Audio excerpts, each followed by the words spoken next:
सबको जय मसीह की प्रभु यीशु मसीह की पवित्र हजूरी में आप सबका फिर से स्वागत है। मैं आशा करती हूँ मेरे प्रियो कि आप सभी ठीक होंगे। आइए हम परमेश्वर के वचन की ओर चलते हैं और एक वचन को पढ़ेंगे जिससे प्रभु यीशु मसीह ने मत्ती रची सुसमाचार उसके 4 अध्याय के 17 वचन में बोला है। मैं इसको पढ़ने जा रही हूँ। यहाँ पर ऐसा लिखा है, उस समय से यीशु ने प्रचार करना और ये कहना आरंभ किया, मन फिराओ क्योंकि स्वर्ग का राज्य निकट आया है। आमीन, हालेलुया। मेरे प्रियो, देखिए यहाँ पर ऐसा लिखा गया है कि जब प्रभु यीशु मसीह ने प्रचार करना आरंभ किया तो उन्होंने सबसे पहले ये वचन बोला कि मन फिराओ क्योंकि स्वर्ग का राज्य निकट आ गया है। यहाँ पर 2 बातें हैं, पहला मन फिराव और दूसरा स्वर्ग राज्य। और ये दोनों बातें बेहद ही महत्वपूर्ण हैं जिसकी चर्चा प्रभु यीशु मसीह ने की है। हालेलुया। मेरे प्रियो, जब हम इस वचन को ध्यान से पढ़ते हैं तो हम ये देखते हैं कि प्रभु यीशु मसीह ने मन फिराव की बात पहले की है और बाद में स्वर्ग राज्य की। इस वचन को प्रभु यीशु मसीह ऐसा भी बोल सकते थे कि देखो स्वर्ग का राज्य निकट आया है। तो क्यों प्रभु यीशु मसीह ने मन फिराने को कहा? क्या स्वर्ग राज्य को देखने के लिए उसमें प्रवेश करने के लिए मन फिराना जरूरी है? अगर ऐसा है तो क्यों? और मन फिराने के लिए प्रभु यीशु मसीह ने किन से कहा है? क्या मन फिराव पेड़ पौधों का है? क्या मन फिराव जानवरों का है? और क्या पक्षियों का है? जी नहीं, मन फिराव मनुष्य जाति का है। हालेलुया। मेरे प्रियो, जब हम परमेश्वर के वचन को ध्यान से पढ़ते हैं तो हमें पता चलता है कि इस सृष्टि की बनाई हुई हर एक चीज, हर एक वस्तु परमेश्वर के कहने के अनुसार अपना अपना कार्य कर रही है। लेकिन एक ही ऐसी जाति है परमेश्वर के वचन के अनुसार जो अपना कार्य नहीं पहचान रही कि उसे किस कार्य के लिए बुलाया गया है, और उस जाति का नाम है मनुष्य जाति। और जैसे ये पूरी सृष्टि अपने कार्य को पहचानती है, परमेश्वर चाहता है कि उसके द्वारा बनाई हुई सबसे श्रेष्ठ जाति मनुष्य जाति भी अपने कार्य को पहचाने।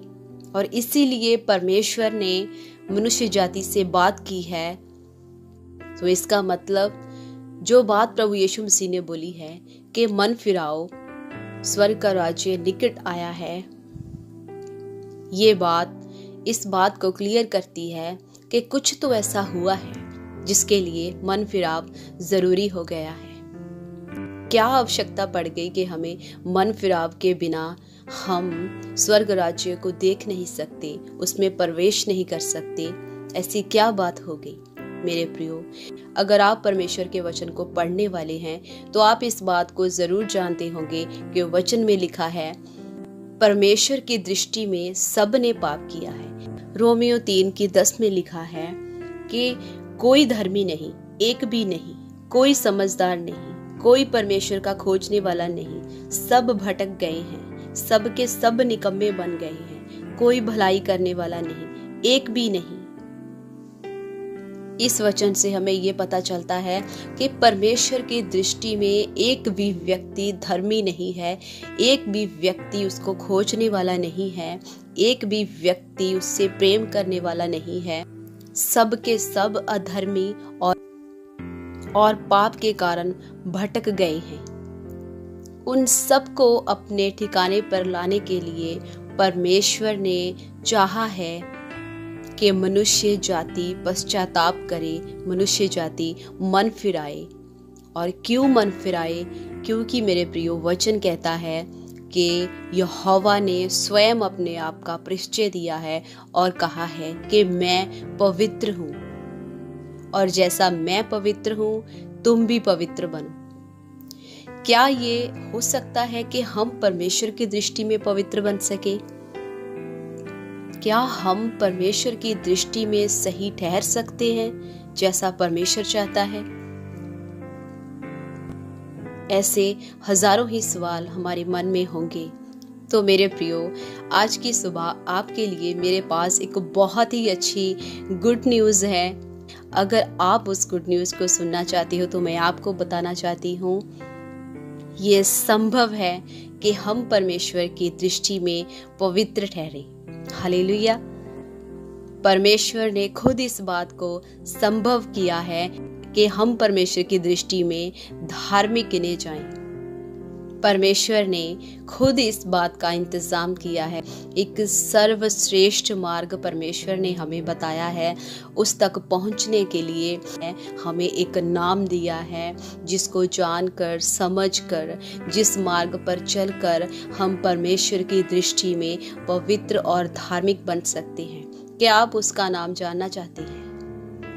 मेरे प्रियो, अगर आप उसका नाम जानना चाहते हैं तो आज की सुबह मैं आपको बताना चाहती हूँ, उस मार्ग का नाम है प्रभु यीशु मसीह। हालेलुया।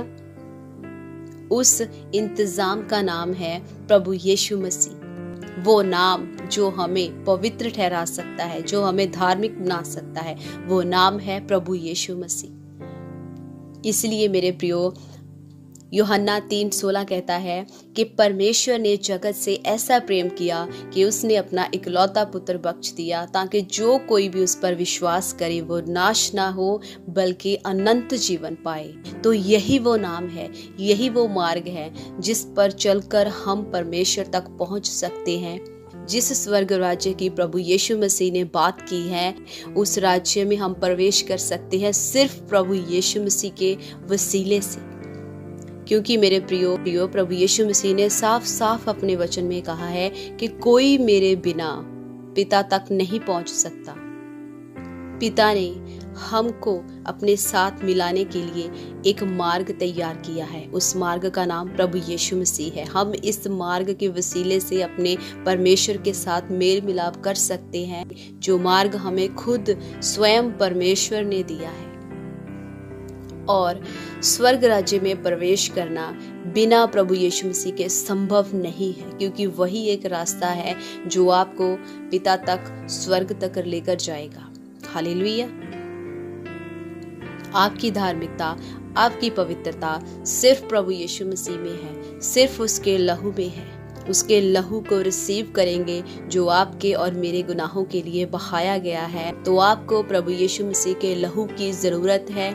आपको प्रभु यीशु मसीह के लहू के नीचे आना होगा। फिर आप परमेश्वर की दृष्टि में धार्मिक गिने जाएंगे, पवित्र गिने जाएंगे और उसके स्वर्ग राज्य में प्रवेश कर पाएंगे। जिन्होंने प्रभु यीशु मसीह पर विश्वास किया है, मैं आपको धन्य और मुबारक कहती हूँ। लेकिन जिन लोगों ने अभी तक प्रभु यीशु मसीह को नहीं जाना है, उसको अपना मुक्तिदाता ग्रहण नहीं किया है, मैं आप सबसे ये कहना चाहती हूँ कि आज मौका है। आप अपने सृष्टिकर्ता परमेश्वर को जानिए।